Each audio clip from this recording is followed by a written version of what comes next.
pemirsa di rumah, kembali lagi bersama kami setiap Selasa sore tentunya di TVRI Sumatera Selatan dalam program Kampungku. Bersama saya Delani Samsin dan saya Rizkia Amrina. Dela, apa kabar? Baik sekali, meskipun hari ini cuacanya mungkin sedang sendu-sendu tapi tidak menyurutkan niat kita untuk mengajak pemirsa di rumah berkeliling Sumatera Selatan. Betul sekali, walaupun sekarang cuaca akhir-akhir ini juga sering hujan ya, tapi untuk pemirsa untuk selalu tetap jaga kesehatan. Betul sekali. Dela, kita pertama mau kemana nih? Kita mau mengajak pemirsa di rumah jalan-jalan ke Ogan Komering Ulu.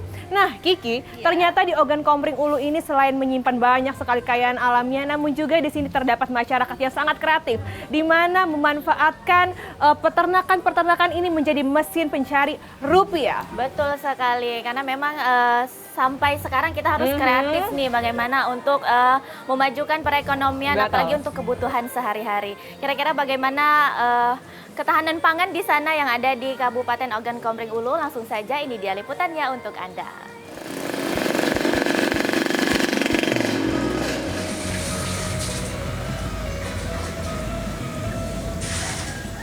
Bangunan kandang kambing, kandang burung puyuh, serta kolam tempat peternakan ikan berdiri di lahan yang disiapkan pemerintah Desa Sleman, Kecamatan Semidang Aji, Kabupaten Ogan Komering Ulu untuk roda usaha dalam rangka ketahanan pangan. Lahan ini letaknya tidak jauh dari kantor Kepala Desa Sleman, Kecamatan Semidang Aji, Kabupaten Ogan Komering Ulu.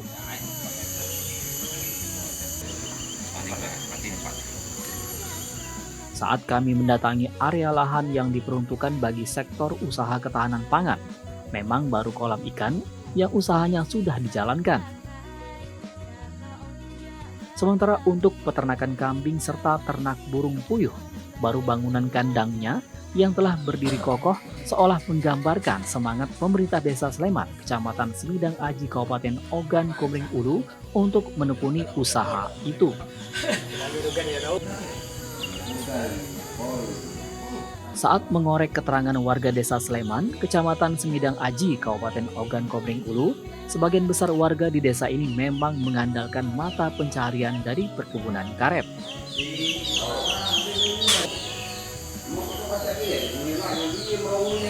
Diakui warga, usaha berkebun karet saat ini boleh dikatakan lagi lesu, karena harga karet yang tak lagi meroket. Meski demikian, sebagian besar warga tetap bertahan mengandalkan roda usahanya berkebun karet dengan berbagai alasan. Bertahan dengan roda usaha yang diwariskan secara turun-temurun boleh-boleh saja, namun perlu diperhitungkan juga jenis usaha lain guna menopang ekonomi keluarga. Terobosan pemerintah Desa Sleman, Kecamatan Semidang Aji, Kabupaten Ogan Komering Ulu untuk mewujudkan dan memperkuat kejayaan pangan perlu mendapat dukungan warga.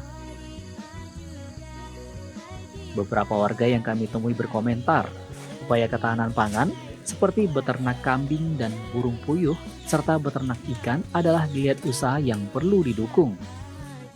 Ya, untuk seperti saya ini Pak, bisa ngurangin pengangguran lah Pak kan. Seperti saya kan dulu kan pengangguran, ini kan udah ada aktivitas, bisa bekerja di sini, bisa ngurang-ngurangi lah pengangguran masyarakat di sini lah Pak. Untuk kemajuan masyarakat lah istilahnya kan. Yang contoh kayak ini kan kandang kambing lah Pak kan. Itu kambing, di dalam ini kan ada burung kan, puyuh, seperti ikan kan, macam-macam lah. Jadi kan ngurangilah istilahnya, banyaklah keuntungan dari masyarakat seperti kami Pak. Berbagai potensi roda usaha ini diharapkan nantinya dapat mendongkrak Desa Sleman, Semidang Aji, Kabupaten Ogan Komering Ulu menjadi desa ketahanan pangan. Minimal dapat memenuhi sendiri akan pangan bagi warganya.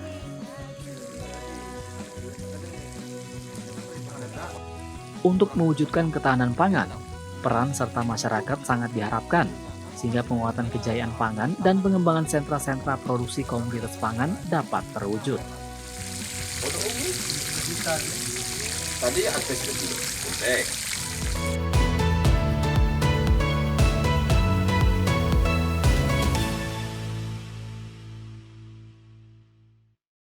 Wah, Kiki, memang di sana terdapat banyak sekali kandang kambing, Ya. burung puyuh, dan juga terdapat juga di sana ada kolam ikan yang menjadi mata pencarian masyarakat sekitar. Ya, tapi ngomong-ngomong walaupun itu menjadi mata pencarian juga itu bisa dikonsumsi sendiri ya. Betul. Tentunya ya. Dan Dela, kita akan beralih ke Kabupaten Banyuasin. Ini walaupun Banyuasin nggak jauh dari kota Palembang, tapi di sana rata-rata bukan orang Palembang loh. Jadi itu transmigrasi kan? Iya, jadi rata-rata di sana itu orang Bugis. Yes. Jadi penasaran kira-kira orang Bugis yang ada di kota Palembang, tepatnya di Banyuasin, di Kampung Teluk Payo, mereka ketahanan pangannya seperti apa? Langsung saja, ini dia liputannya untuk Anda. Berada di Kabupaten Banyuasin, Desa Teluk Payo sudah dikenal sebagai sentra penghasil kelapa hijau. Kawasan tanah yang gembur dan cocok untuk menanam kelapa. Sepanjang jalan menuju desa ini terhampar ribuan pohon kelapa yang sudah puluhan tahun ditanam dan terus direplating untuk berkelanjutan.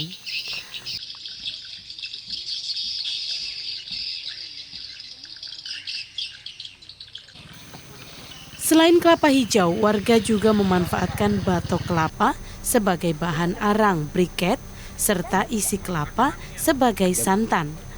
Karena memang buah ini terkenal dengan sebutan buah seribu manfaat. Warga di Desa Teluk Payo ini rata-rata bersuku Bugis yang konon dulunya singgah dengan menggunakan kapal pinisi puluhan tahun yang lalu. Mayoritas kelapa, kemudian sekarang lagi digerakkan juga sawit, ada beberapa lahan di Teluk Payo sawit. Tapi secara umum atau mayoritas adalah petani kelapa. Kalau di Teluk Payo ini awalnya itu beberapa saya tanya mungkin ya masih yang hidup ya.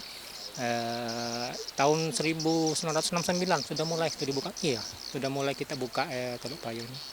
Mungkin khususnya di RT 05 di Parit 2 ini seperti itu. Ya, kalau lahannya keseluruhan itu kebun kelapa itu mungkin kalau di atas 10.000 hektar lah mungkin. Enggak mungkin karena kan di sebelah sana kan banyak pesawahan, jadi mungkin sekitar 10-an lah mungkin paling banyak itu. Sepengetahuan saya kan ada beberapa yang diekspor tuh ya sampai ke luar negeri yang melalui kontainer itu ya, mungkin ke Thailand, mungkin ke Cina ada itu ya.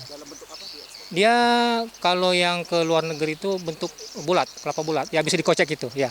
Hingga kini, warga Desa Teluk Payo mengembangkan pertanian buah pinang, kelapa sawit, dan mencoba sayur mayur untuk memenuhi ekonomi dan kebutuhan masyarakat di sektor ketahanan pangan.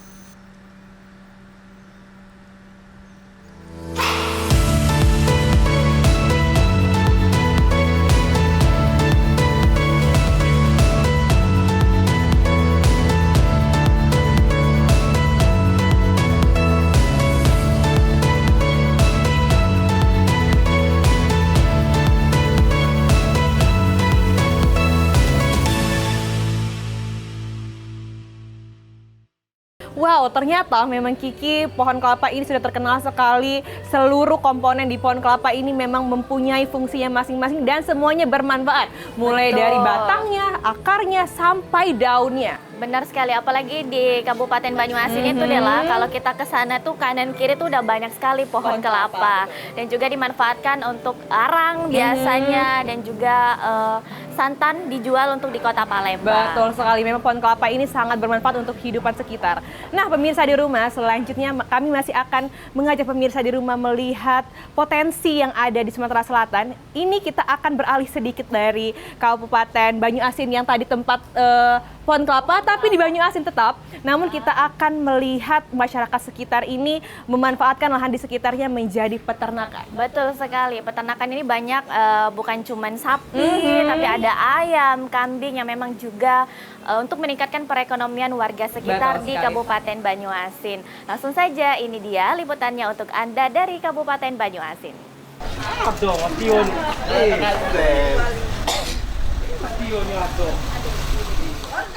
Desa Perajin, Kecamatan Banyuasin 1, Kabupaten Banyuasin, merupakan satu dari 305 desa yang ada di Kabupaten Banyuasin, yang sebagian besar masyarakatnya menggantungkan hidup dari potensi sumber daya alam yang ada.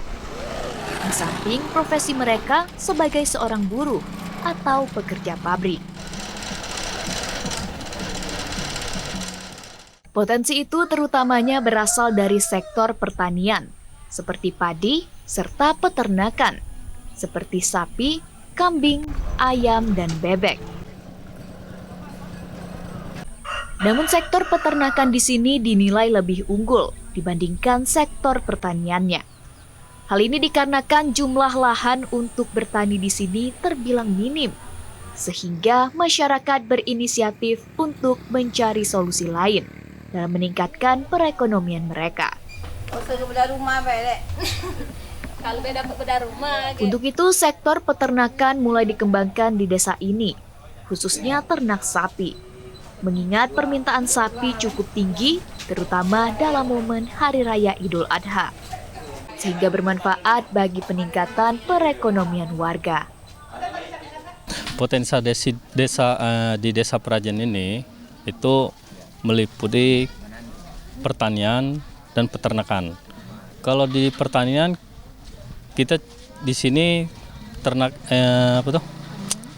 pertanian itu meliputi tanaman padi. Nah, yang kebanyakan di sini kita peternakan itu dari sapi, kambing, ayam, bebek maupun ternak ikan. Nah, untuk pemasaran kita di sini itu tergantung kebutuhan masyarakat atau pembeli. Belum termasuk skala ekspor. Jadi kalau untuk kedepannya ya mungkin lebih ditingkatkan lagi itu. Selain itu, pengembangan peternakan sapi ini juga dinilai bermanfaat sebagai aset jangka panjang bagi warga. Terus cak mana biasanya Pak, sapi ini diapok ke biasanya? Biasa dijual buat korban mungkin. Ya. Jualnya sampai kemana biasanya Pak? Itu tergantung peminatnya. Kan kalau ada yang nyari berjual, terutama di hari raya kurban itu. Ada yang beli itu. Selain sapi kita di RT 2 ini ada apa lagi Pak? Untuk ternak dewek Pak? Ya ada bebek, ada ayam itu. Untuk usaha sampingan juga lah itu. Tidak dijual itu Pak ya? Tidak, jarang untuk makan dewek lah dia. Tapi kalau pengaruh sama perekonomian warga ada enggak Pak? Mungkin Pak dilihat kalau jual sapi tadi Pak. Ya bisa membantu lah untuk ekonomi ke depannya itu. Fatimah, salah seorang warga yang telah beternak sapi di Desa Perajin sejak puluhan tahun lalu mengaku, beternak sapi tidaklah sulit. Yang terpenting, sapi harus dirawat dengan dibersihkan kandangnya setiap hari dan diberi nutrisi yang cukup. Tiap hari kita bersihkan nih. Terus untuk makan dewek macam mana? Makan cari dewek sana ke Ilir. Kita lepas sih dia. Iya. Jadi dia makan liar. Iya. Asal jam 6 balik. Dijemput iya. Kita jemput. Terus macam mana dulu? Susah dah pas jemput sapi. Dah ada cucu makin besar tuh. Oh, yang lanang. Ya. Terus perawatan sapi kita cak mana nih Bu? Susah dah? Tidak susah dah. Biasanya cak mana? Kasih makan bayi aja. Kasih makan baik. Di samping bermanfaat sebagai sumber pendapatan dan pemenuhan ekonomi warga, beternak sapi juga berperan penting untuk menyediakan pangan, terutama untuk kebutuhan protein hewani. Untuk itu, pemasaran hewan ternak di Desa Perajin ini diharapkan dapat lebih berkembang ke depannya.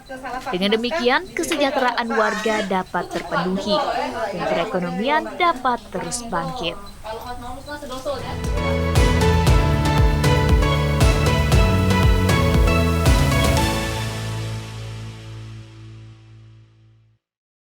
Wow, ternyata memang Kiki, Sumatera Selatan ini memang kaya sekali atas hasil buminya. Tidak terkecuali yang seperti yang kita lihat tadi yang terdapat di Kabupaten Banyuasin. Betul Pemirsa sekali. di rumah, selanjutnya kami masih akan mengajak pemirsa berkeliling ke Sumatera Selatan, melihat keindahan juga potensi yang ada di Sumatera Selatan. Tentunya tetap bersama kami dalam program Kampungku.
Terima kasih masih bersama kami dalam program Kampungku, dan kita akan kembali mengajak pemirsa berkeliling kampung-kampung yang ada di Provinsi Sumatera Selatan. Alright, nah Kiki, selanjutnya setelah kita melihat masyarakat yang kreatif, beternak mulai dari kambing, ayam, burung puyuh hingga kolam ikan, ini kita akan melihat keindahan dan keunikan lain dari Kabupaten Ogan Ilir. Ogan Ilir.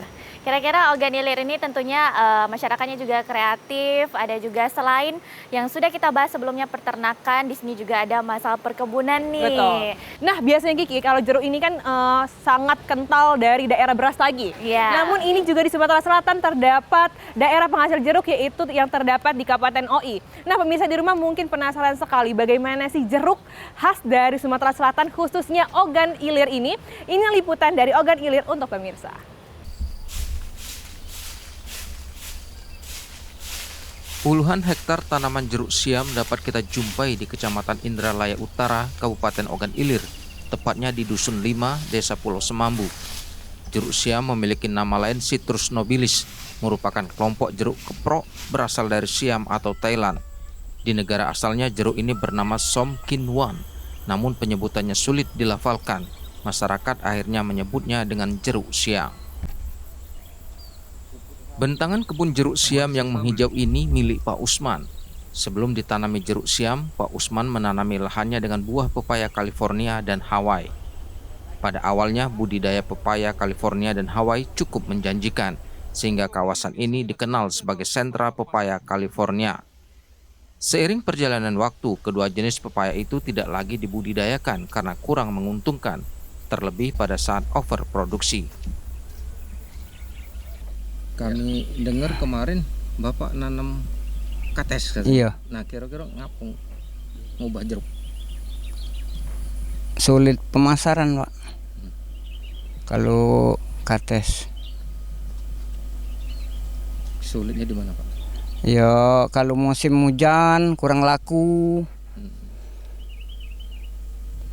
Kalau jeruk kan ini dia sekarang nih tidak musim. Jadi harganya tuh jarang jatuh. Kalau dia pas musim, nah iyo. Kalau ini agak lumayan lah. Cuman perawatannya kan oleh karena kita tidak punya anak buah. Nah, kira-kira dari segi pendapatan, Pak, lebih lemak mana, nanam kates apa nanam jeruk ini, Pak? Masih lemak jeruk. Iya, walaupun lama nunggunya 3 tahun kan. Kalau kates 7 bulan. Menurut Pak Usman, menanam jeruk memberikan keuntungan tersendiri. Selain mudah dalam pemeliharaannya, jeruk siam sudah dapat dijual pada saat ukuran buah mencapai 0,1 atau belum maksimal. Biasanya jeruk dengan ukuran ini dikonsumsi sebagai jeruk peras. Selain itu, penjualan juga dilakukan ketika jeruk sudah mencapai ukuran maksimal. Para pembeli biasanya datang langsung ke kebun. Dalam 1 tahun, Pak Usman dapat memanen tanaman jeruknya 3 kali. Sekali panen mampu menghasilkan 1,5 ton jeruk, sementara pada saat panen besar mencapai 4-6 ton. Untuk 1 kg jeruk, Pak Usman memberi harga Rp8.000, sedangkan untuk jeruk peras dijual seharga Rp5.000 per kilogram. Data Kementerian Pertanian tahun 1994 menyebutkan, jeruk siam merupakan jenis jeruk yang banyak dibudidayakan di Indonesia. Jumlahnya mencapai 85% dari seluruh tanaman jeruk, menempati urutan ketiga terbesar di dunia setelah China dan Spanyol. Sementara BPS mencatat produksi jeruk siam di Sumatera Selatan pada tahun 2020 berada di urutan keempat produksi buah-buahan setelah nenas, pisang, dan alpukat. Potensi jeruk di sini lumayan. Setelah lumayan ya, dari penghasilan dari warga juga ya menunjang ya. Jadi mayoritas banyak di sini kebun jeruk. Jadi di sini mudah-mudahan kalau istilahnya masa panen itu bisa mencukupi lah istilah di wilayah Ogan Ilir ini. Nah, untuk pemasarannya kemana? Sepengetahuan aku mungkin banyak yang lari ke Jakabaring atau ada yang mengepul datang sendiri kan, gitu. Ya tergantung tuan kebunnya. Jeruk siam dapat tumbuh di semua iklim selama menerima cukup cahaya dan air. Selain itu, tanamannya juga membantu penyerapan karbon dioksida.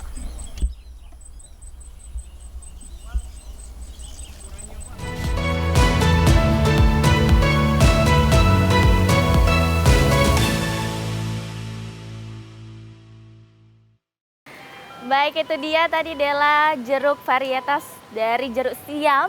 Di sana ternyata sudah banyak masyarakat Ogan Ilir yang membudidayakan dari jeruk tersebut. Betul sekali. Nah, Kiki, selanjutnya kita masih akan melihat tentang buah-buahan. Iya. Namun kita akan beralih ke daerah Kota Pagar Alam, di mana memang Pagar Alam ini selain terkenal dengan Gunung Demponya, kekayaan alamnya, namun juga di sini terdapat budidaya stroberi. Di mana stroberi ini biasanya kalau kita mau petik langsung itu di Bandung ya, Kiki? Kalau ternyata di Palembang ada, tepatnya di Kota Pagar Alam. Betul ya. sekali.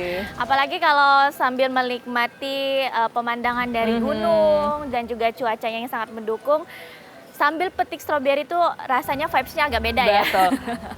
Kita petik langsung stroberi dan kita langsung makan, mungkin rasanya akan berbeda jika kita beli di supermarket atau sudah menginap dulu ya, Kiki? Iya, betul sekali. Langsung saja bagaimana keseruan memetik buah stroberi langsung di Kota Pagar Alam. Ini dia liputannya untuk Anda.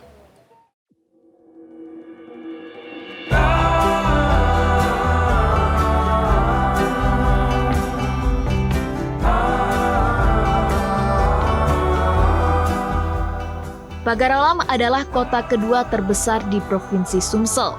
Kondisi wilayah yang berbukit membuat kota ini memiliki destinasi sumber daya alam yang menarik untuk dijadikan tujuan wisata. Halo pemirsa di rumah, jika Pagar Alam terkenal dengan keindahan kebun tehnya, namun kali ini tim TVRI mengajak Anda pemirsa di rumah untuk berjalan-jalan ke kebun stroberi yang berada di balik indahnya kebun teh. Nah, perlu Anda ketahui bahwa kebun stroberi di sini berbuah selama 3 kali di dalam 1 minggu dengan luas setengah hektar. Mari ikuti keseruan seperti apa memetik stroberi.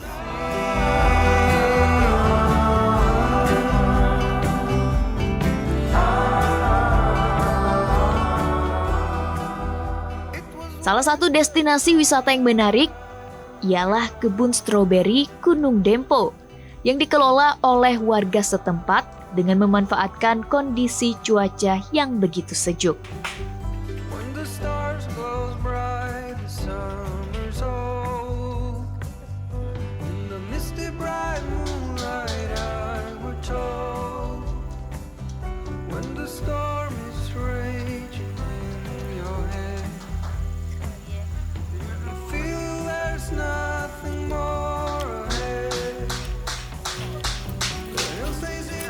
Untuk pengelolaan tanaman stroberi, khususnya di Sumatera Selatan, di Pagar Alam, suka dukanya banyak sekali.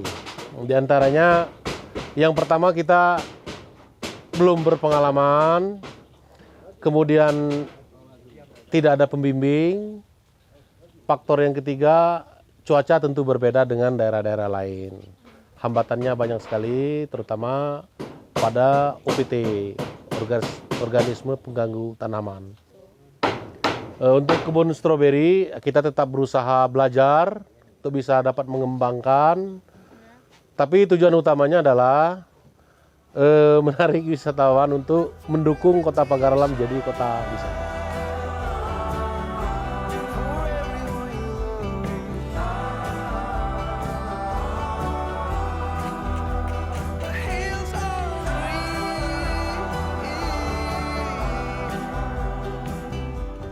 Kebun ini berada di daerah pegunungan, tepatnya di pinggir jalan menuju objek wisata Tugu Rimau. Kalau untuk stroberinya sih kalau di Palembang tuh kan memang stroberinya udah dari Bandung kan kebanyakan kan.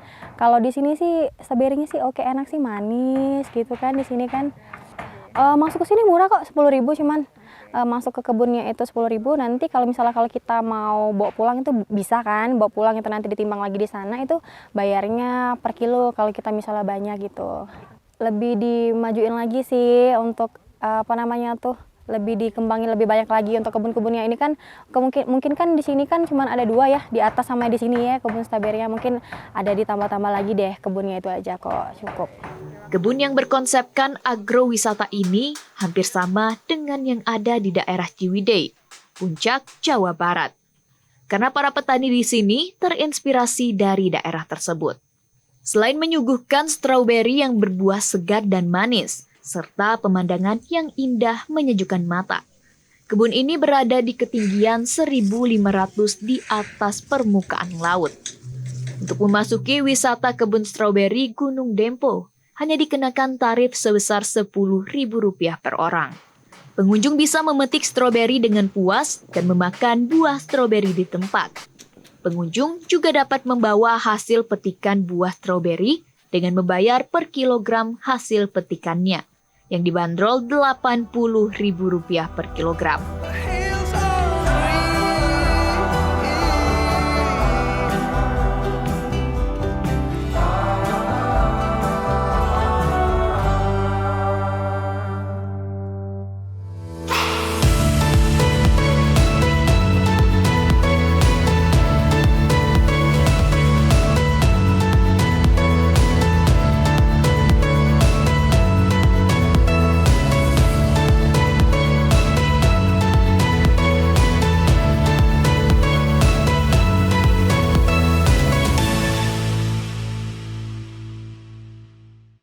Wow, ternyata memang seru sekali ya Kiki. Kita memetik langsung buah stroberi yang berjuta-juta, merah-merah. Seger banget. Warnanya ya. juga cantik-cantik ya. Betul sekali.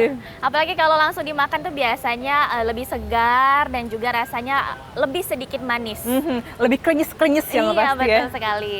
Dan Dela, kita akan berkeliling lagi kampung-kampung yang ada di Provinsi Sumatera Selatan. Tentunya setelah jeda berikut, tetaplah bersama kami dalam program Kampungku.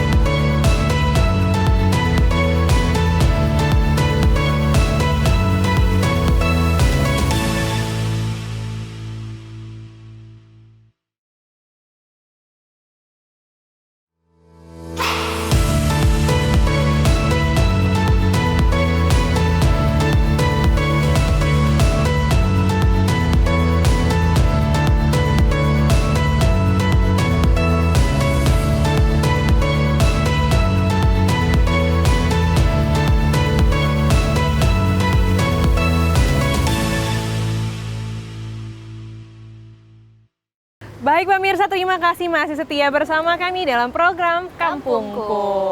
Nah Kiki, selanjutnya kita akan beralih sedikit dari Kota Pagar Alam, itu tepatnya ada di Empat Lawang. Namun kita tidak akan membahas tentang durennya yang lagi terkenal sekarang dari Empat Lawang, tapi kita akan melihat keragaman budaya yang ada di Empat Lawang ini, salah satunya budaya religius pada saat Maulid Nabi. Benar sekali, karena mungkin di setiap daerah itu mempunyai adat dan tradisi untuk merayakan Maulid Nabi Muhammad SAW. Dan kira-kira bagaimana peringatan yang ada di Kabupaten Empat-Lawang? Ini dia liputannya untuk Anda.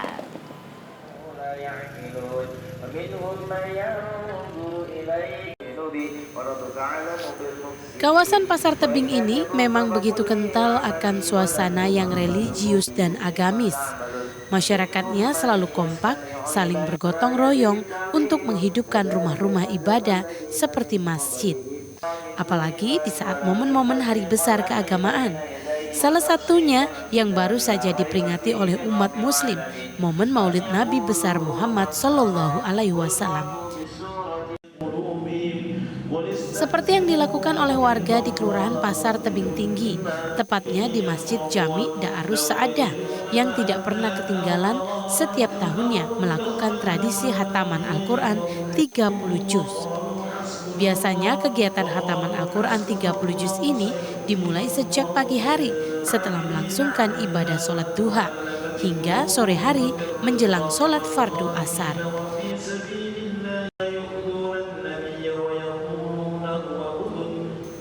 Warga begitu antusias dalam mendengarkan lantunan ayat suci Al-Quran. Tidak sedikit warga sengaja membawa air minum ke masjid untuk mengambil berkah dan berharap dari bacaan ayat suci Al-Quran yang dilantunkan secara bertadarus. Warga mempercayai bahwa minuman yang dibawa dan dibacakan ayat-ayat suci Al-Quran ini dapat menyembuhkan berbagai macam penyakit hingga mengharmoniskan keluarga dari perselisihan. Air ini insya Allah akan menjadi obat karena sudah kita bacakan di dalamnya ayat-ayat suci Al-Quran. Sebagaimana menurut penelitian dari dokter di Jepang, yaitu Dr. Masaru Emoto, bahwasanya air itu hidup dan air itu bisa menyembuhkan tergantung ucapan apa yang kita sampaikan kepada air tersebut. Al-Quran ini tidak hanya doa. Jadi dalam hadis qudsi Nabi bersabda bahwasanya perbandingan antara kalamku dengan kalam-kalam yang lain, yaitu ibarat perbandingan antara aku sebagai pencipta dan makhluk sebagai yang dicipta. Ini menandakan bahwasanya Al-Quran itu juga sumber daripada segala macam kebaikan. Yang mana kita berharap mudah-mudahan dengan air itu Allah memberikan keridhaan kepada kita, memberikan kesembuhan, dan juga memberikan kasih sayang. Kebiasaan atau adat istiadat membawa air minum saat mendengar lantunan ayat suci Al-Quran sudah diyakini warga sekitar dalam hal kebaikan dan keberkahan. Tidak hanya itu, tradisi yang masih terus dilestarikan oleh warga, salah satunya membagikan makanan kepada warga yang membutuhkan. Dana didapat dari hasil sumbangan dan gotong royong warga yang dikumpulkan oleh pengurus masjid untuk dibelikan makanan dan dibagikan ke warga sekitar masjid. Panitia yaitu Masjid Jami Darus Saadah itu setiap tahun memperingati yaitu kelahiran Nabi Muhammad SAW atau dikenal dengan Maulid Nabi. Di dalam peringatan ini kami mengadakan beberapa kegiatan, misalnya yaitu ceramah-ceramah mengenai Maulid Nabi yang kami datangkan, yaitu kiai atau ulama dari luar kota. Kemudian juga kami mengadakan khotaman Al-Quran yang kami ambil dari hafiz-hafiz para, yaitu dari hafiz Al-Quran dari luar. Wujud dan kecintaan umat Muslim kepada Nabi besar Muhammad SAW harus diteladani dan menjadi contoh setiap hari agar hidup menjadi damai, tentram, dan selalu dalam lindungan Allah Subhanahu wa Ta'ala.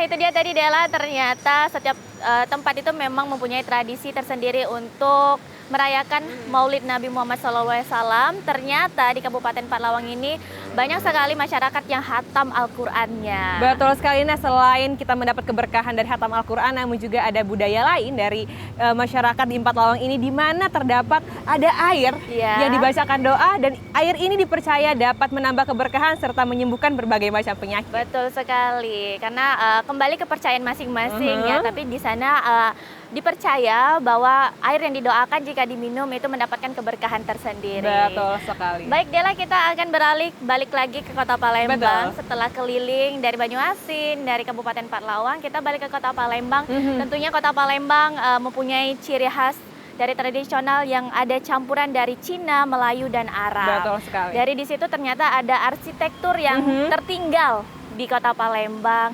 Seperti bangunan-bangunan apa nih yang tertinggal ya? Masjid Agung. Masjid Agung itu dan juga itu mungkin kalau Masjid Agung adalah bangunan dari masa dulu, dan namun jika kita akan melihat bangunan yang memang ada baru sekarang ini ada di Masjid Cheng Ho. Namun kita bukan akan melihat keindahan Masjid Cheng Ho, namun kita akan melihat karya dari pemuda Kota Palembang, di mana memang Palembang ini sebagai kota metropolis menyimpan banyak sekali kekayaan dan keberagaman budaya.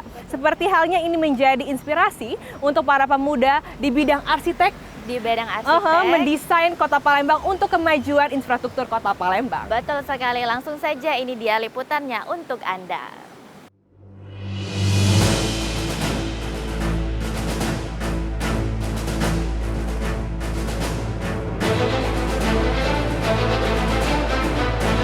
Kota Palembang yang merupakan kota metropolis memiliki kemajuan pesat, khususnya dalam perkembangan arsitektur. Di kota ini banyak ditemukan bangunan dengan karakter unik yang tentunya sangat potensial untuk dijadikan aset pariwisata. Ragam budaya yang menjadi ciri khas daerah Sumatera Selatan dapat terlihat dari pembangunan infrastruktur kota, seperti bangunan gedung pemerintahan dengan arsitektur tanjak dan songket.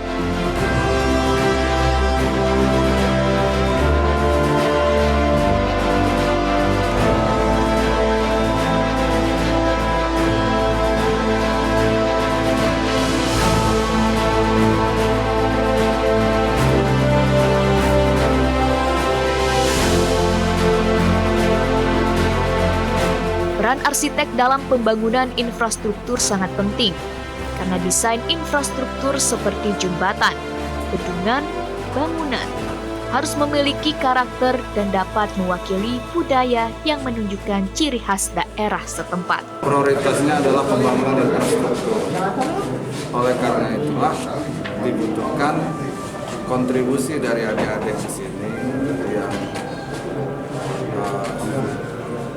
mendesain secara kreatif dan insan seni di sini untuk berkontribusi bukan hanya di Kota Palembang, tapi juga di Sumatera Selatan. Desain landscaping, taman kota, sculpture itu butuh. Palembang ini butuh. Dan disinilah kolaborasi adik-adik arsitek ini dibutuhkan untuk menunjukkan Palembang juga bisa. Bangunan arsitektur saat ini terus mengalami perkembangan. Hal tersebut tak luput dari campur tangan para arsitektur handal yang berani berinovasi hingga akhirnya memunculkan berbagai model dan desain arsitektur.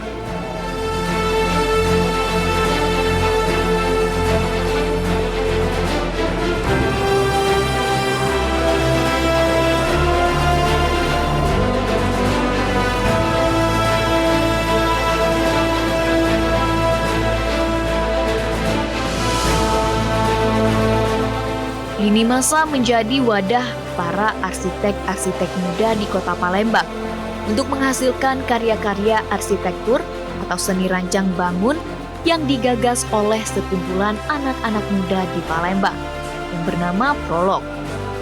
Sejumlah karya seni rancang bangun dihadirkan untuk menjadi referensi bangunan di Kota Palembang.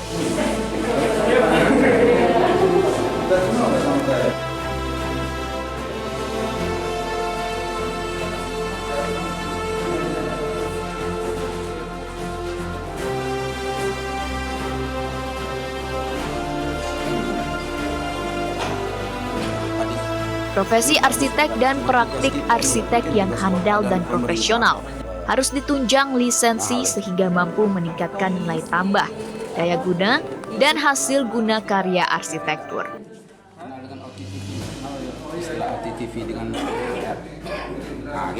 Kerjasama YAI Sumatera Selatan dengan pemerintah, dalam hal ini pemerintah provinsi, kita sekarang sedang melakukan proses lisensi arsitek. Jadi seperti dokter itu tidak bisa praktek kalau tidak punya lisensi. Itu lebih ketat lagi seperti itu. Alhamdulillah anggota kita yang sudah ber-SRA ya, bersertifikat ya, itu ada 58 orang. Diharapkan hasil karya arsitektur ini akan terus berkembang sehingga mampu menaikkan daya saing di tengah zaman yang makin modern.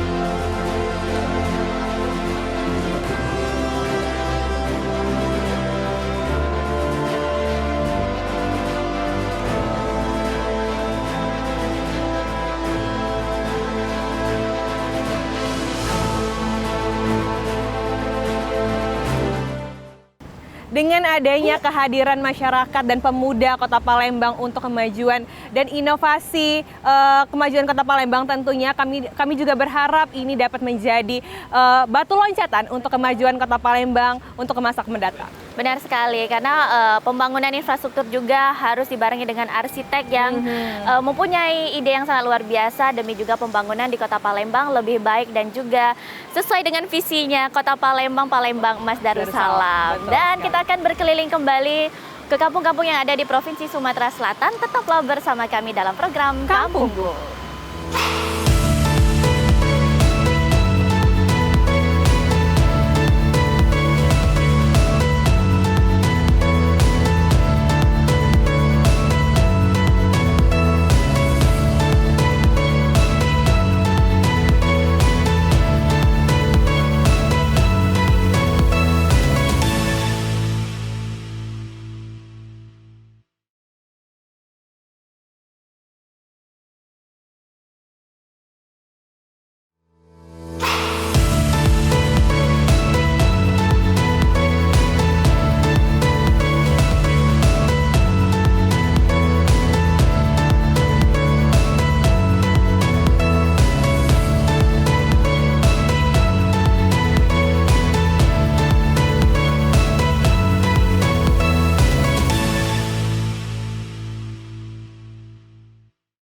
Terima kasih masih bersama kami dalam program Kampungku. Dan Dela, tadi kita sudah berkeliling beberapa kabupaten yang ada di Provinsi Sumatera Selatan, membahas tentang tradisi dan juga keunikan. Dan sekarang waktunya kita makan-makan. Wah, semangat sekali nih kalau misalnya ngomongin tentang makan-makan.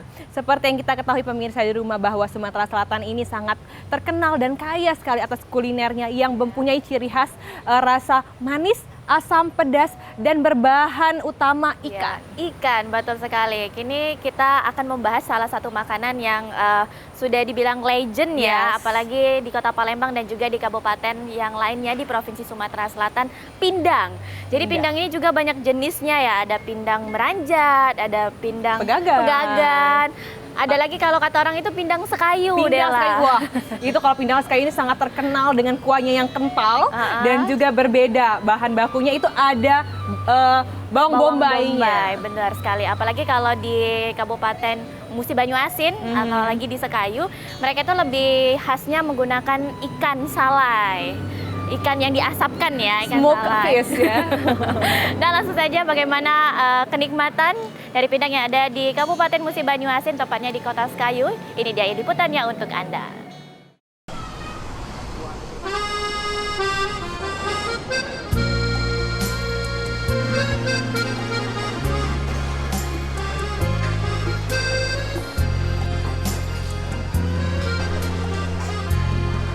Kuliner pindang yang bercita rasa asam, manis, dan pedas merupakan kuliner khas yang terkenal dari daerah-daerah di Sumatera Selatan selain pempek. Malam Mega kita nak bertemu,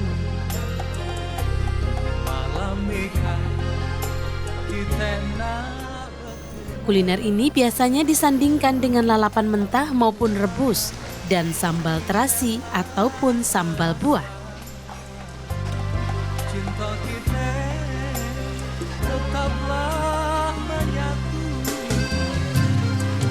Malam itu kita nak berkulit. Malam itu Saat kami berkunjung ke daerah Sekayu Muba, tepatnya di Kecamatan Randik, tentunya tidak afdol jika kita tidak singgah untuk mencicipi menu pindang khas kayu yang tersohor ini. kita berdua serasa sekarang.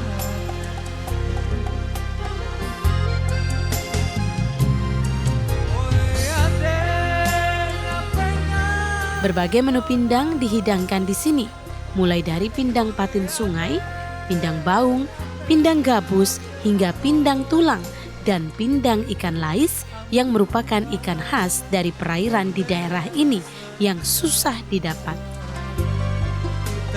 Tentu saja menu yang dipilih sesuai dengan selera masing-masing. Menurut Hidayah, pemilik rumah makan yang terjun langsung meracik pindang kupik rande, menu favorit yang dipilih tamu sebagai referensi adalah pindang patin sungai dan pindang lais. Namun, karena ikan lais susah didapat, menu ini terkadang kosong. Kalau spesialnya menurut kami kalau pindang khas kupik randi di rumah makan kami, kalau yang terkenal tuh pindang patin ikan sungai, aslinya dari Sungai Musi. Itu yang paling banyak dicari? Iya, itu banyak yang peminatnya. Iya. Hanya ikan patin saja? Atau ada ikan, kalau pindang sala itu, kalau bahasa Indonesia-nya kalau orang-orang bilang tuh ikan asep. Ikan asep. Oh, itu disalai dulu? Disalai dulu, diasep dulu. Baru dipindang. Ciri khasnya tuh rasanya tuh ada pedas, asem, asin. Soal cita rasa, wow, jangan ditanya lezatnya pindang ini. Cita rasanya yang asam, manis, pedas, dan segar tidak mengecewakan lidah.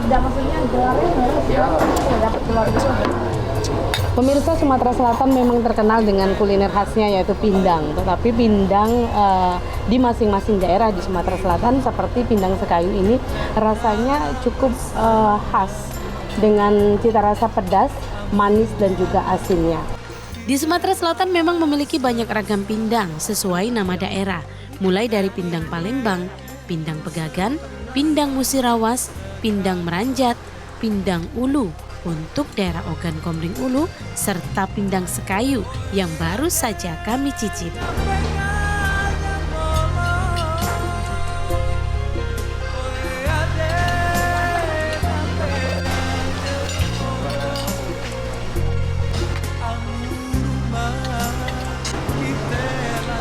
Tidak banyak perbedaan satu pindang dengan pindang lainnya, hanya cara pengolahannya saja. Namun untuk bumbu hampir sama.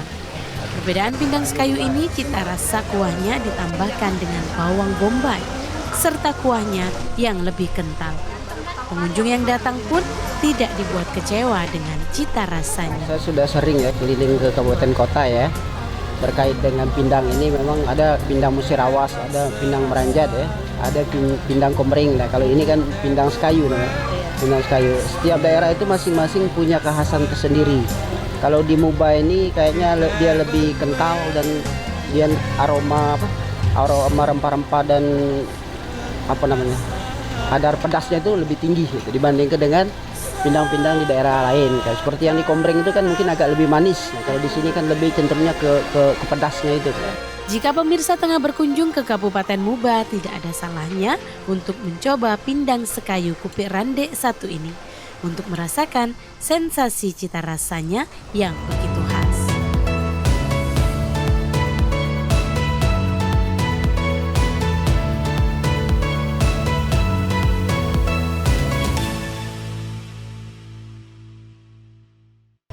Wow, ternyata memang banyak sekali ya jenis-jenis pindang seperti halnya yang terdapat di Kota Sekayu ini, ada pindang salai. Kiki udah pernah belum nih makan pindang salai? Oh, udah sering banget deh. Itu salah satu favorit karena mungkin banyak di Kota Palembang khususnya banyak pindang patin, tapi jujur nggak terlalu suka patin, tapi pindang salai juara sih. Betul sekali. Nah, Kiki selanjutnya masih akan melihat perpindang-pindangan. Iya. Namun ini akan asal pindang ini berbeda. Ini terdapat di Ogan Ilir, di mana ini bukan pindang Sekayu lagi, namun ini ada pindang meranjat. Pindang meranjat. Jadi memang setiap kabupaten kota itu memiliki ciri khas masing-masing dari pindang. Ada yang lebih merah kuahnya dan juga lebih kuning. Tapi di Kabupaten Ogan Ilir ini lebih ciri khasnya itu pindang meranjat. Langsung saja, ini dia liputannya untuk Anda.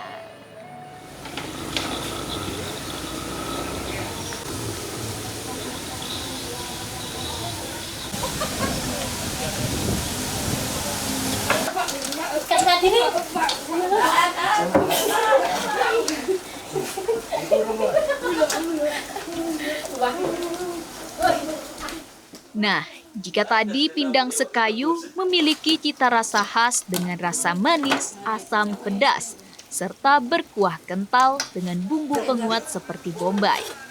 Lain lagi pindang meranjat dari Kota Indralaya, Ogan Ilir.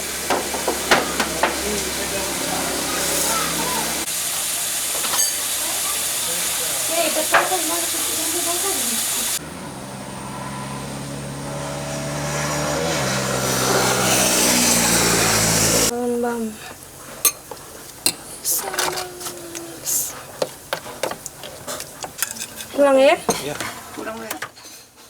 Resep pindang meranjat tidak jauh berbeda dengan resep pindang pegagan. Hanya saja pindang meranjat ini warna kuahnya lebih merah karena menggunakan cabai merah segar dan sambal mangga yang membuat cita rasanya khas.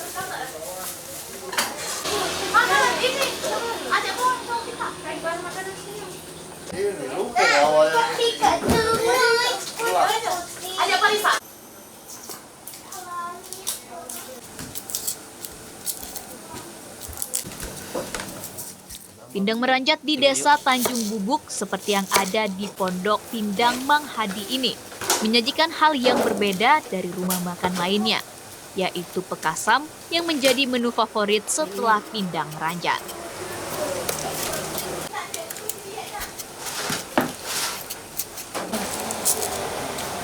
Isi dulu.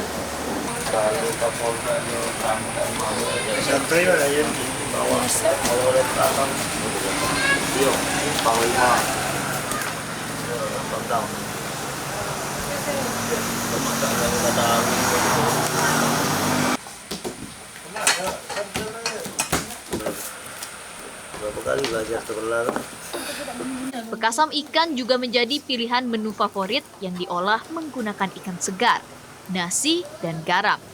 Sebagai fermentasi yang dibiarkan selama 50 hari.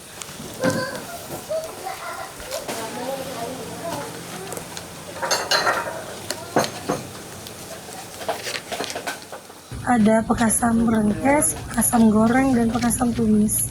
Prosesnya fermentasinya selama kurang lebih 50 hari. Bahannya nasi sama garam kasar.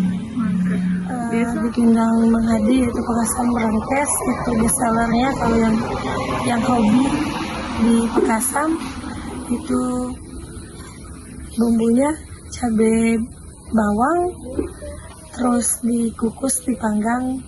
Sudah itu pekasam goreng sudah ada di luar kota dari Batu Raja. Orang ini sudah mampir ke sini. Alhamdulillah Pondok Pindang Mang Hadi ini berdekatan dengan Pondok Pesantren Al-Ittifaqiyah. Ya, kalau meranjat itu yang bikin khasnya itu menurut saya itu setiap pindang itu nggak ketinggalan nanas. Buah nanasnya, jadi khas buah nanas ini, rasa nanasnya ada di situ. Kalau meranjat ini agak beda dengan pindang yang lainnya ya. Kalau meranjat itu nggak terlalu terasa terasinya. Kalau pegagan itu terasinya itu bedanya. Itu menurut saya, karena saya juga suka juga dengan pindang penggagan, tapi bedanya di situ antara pindang meranjat, pindang penggagan, dan pindang yang lainnya. Selain rasanya yang enak, harga pindang meranjat dan pekasam di Desa Talang Bubuk ini terbilang ramah di kantong. Pengunjung yang datang tak hanya dari wisatawan lokal, namun juga didatangi oleh wisatawan luar, karena menjadi daya tarik destinasi kuliner yang wajib dikunjungi. Ramen yang Lengkap ini, terbiasa. Asam tumis itu Kak.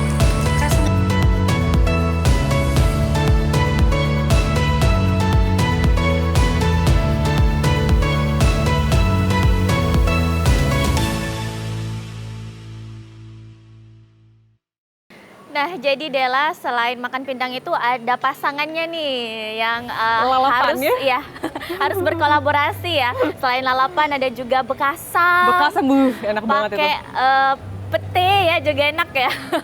Pokoknya kalau makan pindang tuh nggak enak kalau nggak ada perpaduan lainnya. Betul sekali. Dan Dela, tidak terasa sudah 1 jam kebersamaan kita dalam program Kampungku, dan tentunya terima kasih untuk Kopi Darat. Kopi Darat Jakabaring. Ternyata Kopi Darat ini bukan hanya terletak di daerah Sekip saja, namun ini sudah terletak juga di daerah Jakabaring. Untuk pemirsa di rumah, ini sangat bisa dijadikan option untuk menghabiskan waktu bersama orang tercinta, keluarga atau teman. Betul sekali. Dan akhir kata, saya Rizky Amrina. Saya adalah Nisa Amsin. Beserta kru bertugas pamit undur diri. Terima kasih atas kebersamaan Anda, TVRI, media pemersatu bangsa, dan sampai jumpa.